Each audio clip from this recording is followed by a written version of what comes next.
Good morning. So my name is Mark McKeage. I work as a medical oncologist here in Auckland. I'm very interested in breast cancer, but I specialise in the treatment of lung and head and neck cancer. However, both breast and lung cancer treatments are leading examples of personalised medicine. And so I also work at the University of Auckland in the Department of Pharmacology and Clinical Pharmacology in Auckland Cancer Society Research Centre, where one of our main themes of research is personalised cancer treatment.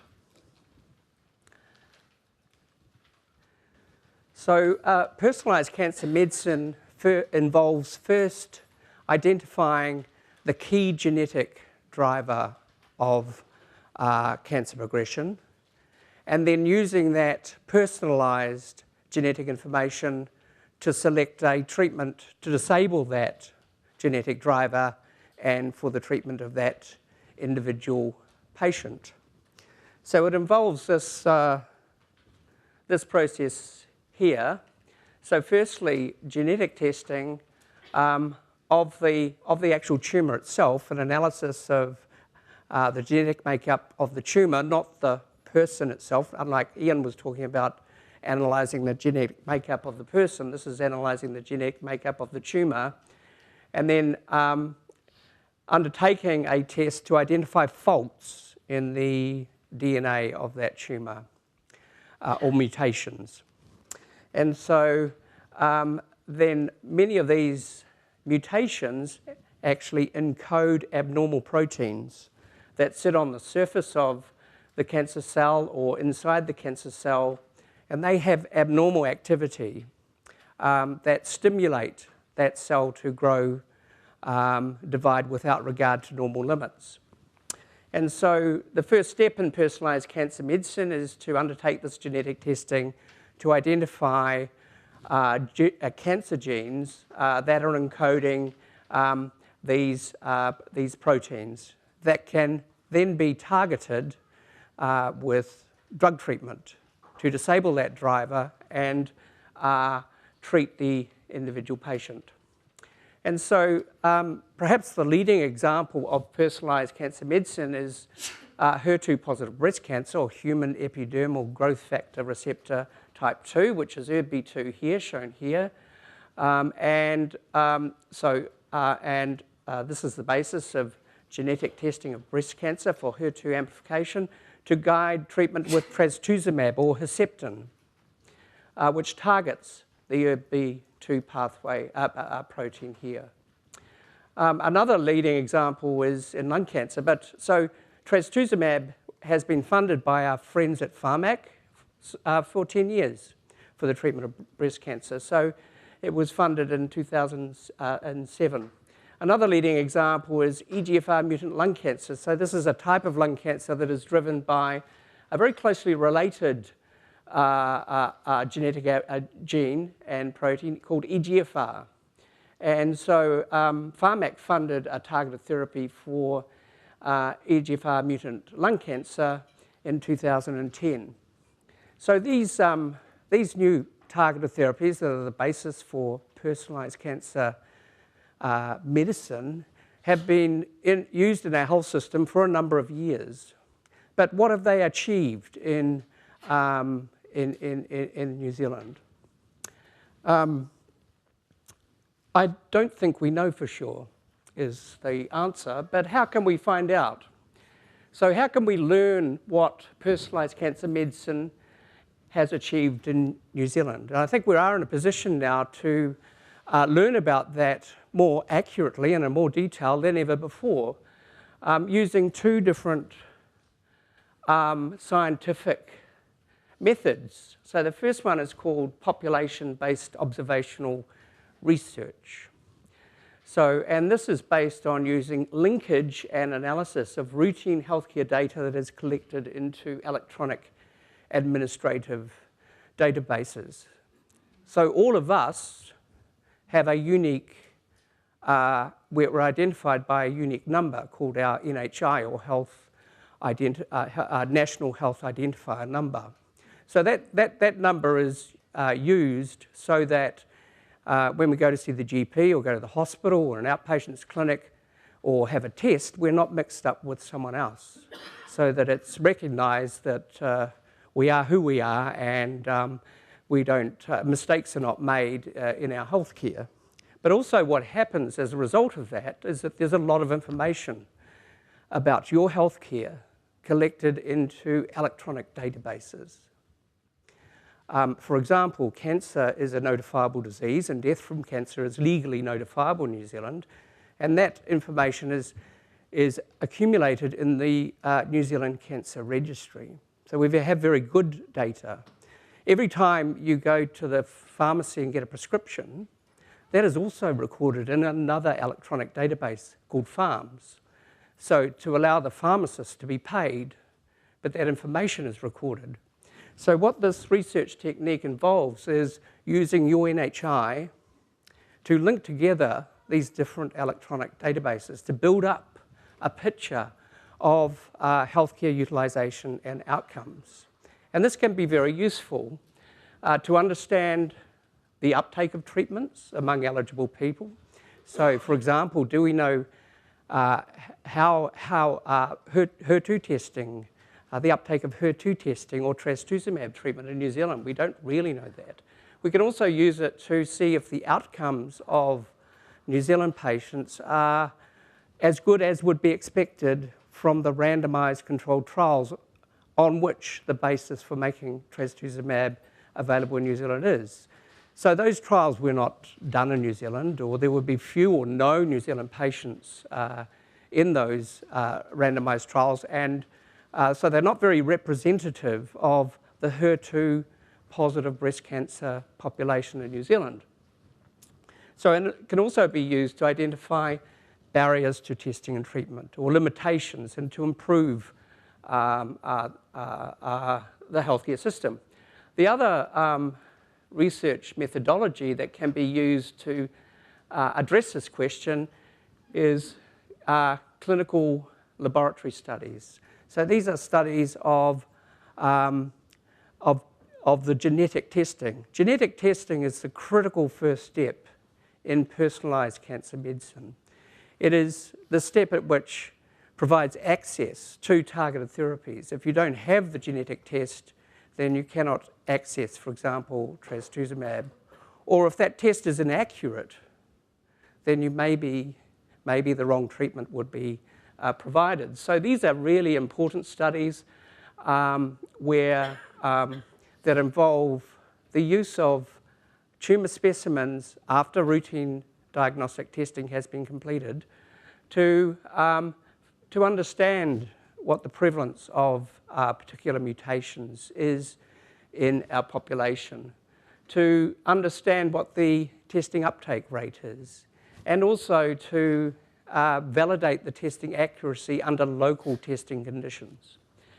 And this will help clinical laboratories decide which tests should be used in general healthcare, and also to find out whether the test is useful clinically in doing what it should. For example, a HER2 test is used to predict response to trastuzumab.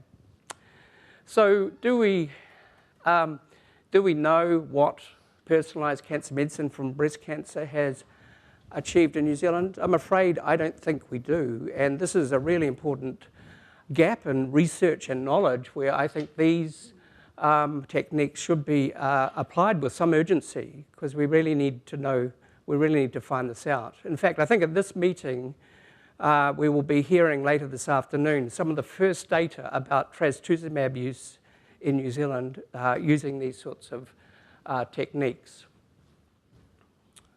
So, however, we have a little more information on lung cancer because of some research that we've been doing in our group on lung cancer, and I thought I'd just briefly show this to show what sort of information this sort of research can provide. So this is data from our lung cancer genetic testing in New Zealand study, which involved two studies, a population-based outcomes and patterns of care study, where we extracted the records of over 2,000 lung cancer patients from the cancer registry and linked that to other information about their treatment and outcomes to build up a picture of particularly for EGFR mutation testing. And we found that 500 patients were tested. The study occurred in a period of time both before and after routine testing started. And we found that about 22% of patients were positive for EGFR mutations, which is about similar to HER2-positive breast cancer, about 20% of all breast cancer.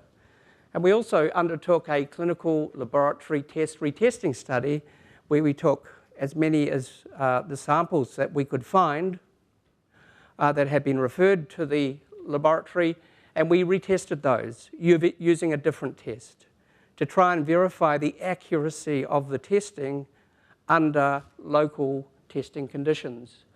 And we analysed discordance and the clinical utility of the test. So this is very important because there is no perfect test. All tests will generate some false positive and false negative results. So a false positive result is when the test shows that the genetic abnormality is present, but in actuality it is not present. And that can have important clinical implications because it would mean that a cancer patient would be exposed to a targeted therapy without much prospect of benefit, but be exposed to the toxicity and other risks of that treatment. A false negative test is when the test shows that there's no genetic abnormality, but in actuality, the patient does have that genetic abnormality. So this also has important clinical implications because in this situation, a patient would be denied the opportunity of treatment with an effective targeted therapy, and they would be at an increased risk of early death because of the decision making around the treatment based on that test.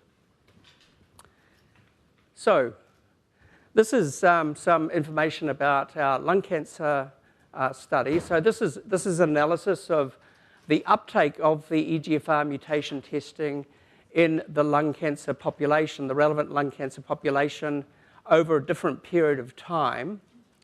So what happened here, and it's here the patients are categorized according to whether they were untested, mutation positive, mutation negative, or invalid. So what happened with time was that testing during the period of study, the rate of testing increased sharply in 2012 and then again in 2014. And this is when Pharmac decisions were made to make available targeted therapies only for patients who had undergone testing and were shown to have a positive test. And so at the end of the study, the testing uptake rate was about 65%.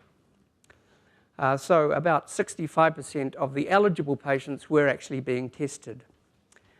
That may not sound like not enough, so it means that about 35% are missing out, but in comparison to other countries, this is actually very high. So in Sweden, only about 48% are tested. In the USA, it's even worse, 17%. So in New Zealand, actually, when we get round to introducing personalised medicine, we actually do it quite well, I think. So we're actually, we set a new benchmark for uptake of genetic testing of cancer internationally, at which other countries could aspire to achieve. This shows the impact that testing had on the prescribing of the targeted therapies, which are EGFR-TKIs, and the effectiveness of the EGFR-TKIs. So what this shows is that when testing began, there was actually a decrease in the number of patients who were prescribed the targeted therapies. So that it fell by about 25% overall. So there were 25% fewer patients prescribed the EGFR-TKIs than before the testing began. And this was particularly a big decrease among untested patients, so where it fell from about 12% to about 2%. But despite fewer patients being prescribed EGFR-TKIs, their outcomes from the treatment were greatly improved. So this shows the duration of benefit from the targeted therapy treatment according to whether the patients were untested compared to whether they were tested and found to have the mutation that could be disabled by the targeted therapy. So those untested patients only benefited from the treatment for about 2 months on average, unfortunately, whereas the tested patients who had positive tests benefited from the treatment for about a year on average, so a big difference. So the testing also impacted positively on other health outcomes in this study. So, for example, overall survival. So in the whole cohort of patients, so there are 1,857, testing was strongly associated with improved overall survival. And this is what is shown here on these survival curves. So this is the tested patients. They're living longer than those that were not tested. And when they're broken down, it seems that the patients who had positive tests lived even longer than those that had negative tests. But even the patients who had negative tests lived longer than those who were not untested. So despite this testing leading to better treatment that saved lives, still about 1/3 of patients were not tested. And so we undertook an analysis to try and identify factors or reasons for why 1/3 of patients were not being tested. And we identified 3 areas. Firstly, funding decisions. So it was clear that pharmac funding for the drugs drove the testing uptake in New Zealand. In other countries, it's other things. It's about whether the costs of the test is covered by insurance, or like in the US, whether you have to pay for it for yourself. Here we're lucky our DHBs pay for it, or should be paying for it, if they're not. So another thing was referrer behaviour. And so it was clear from our study that women, younger patients, those with advanced stage disease and adenocarcinoma were being tested. But the referrers were meant to be testing everybody. That's the guidelines. So it seems that they weren't behaving properly. So anyway, I'll finish by saying that by addressing these factors that limit testing uptake, we could improve clinical practice and outcomes. So addressing them could lead to an increase in the number of patients being tested, that in turn could lead to improved overall survival. So I would encourage you to embrace this type of research that I've talked about today, because it's your data. It's your data that is being analysed under your NHI. It's being done responsibly, and it's been done in an anonymised way, so you can't actually be identified, but it's your data. And it's also your samples that are being used, again in a very responsible way, in medical laboratories to try and improve testing and bring in new testing. So thank you very much for the use of your data and samples, and for listening.